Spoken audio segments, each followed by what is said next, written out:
oxirgi paytlarda odamlarning qo'lidan pul qochgan, bozorlarda odam yo'q, savdo tushgan deb sotuvchilar video qilishyapti. Shunaqa vaziyatda texnikalarga likvidatsiya e'lon qilganmiz.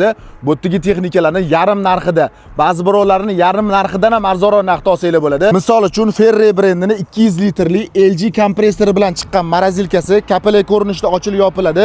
Ichida doполнительный o'zini oynasi ham bor.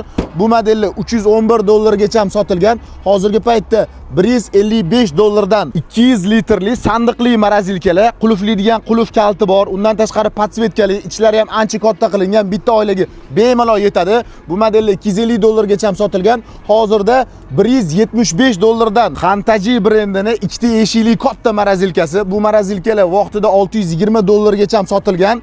Shunaqa ikkita eshikli, ichi katta, bahaybat bo'ladi, ham xolodilnik, ham morozilnik bo'lib ishla oladi.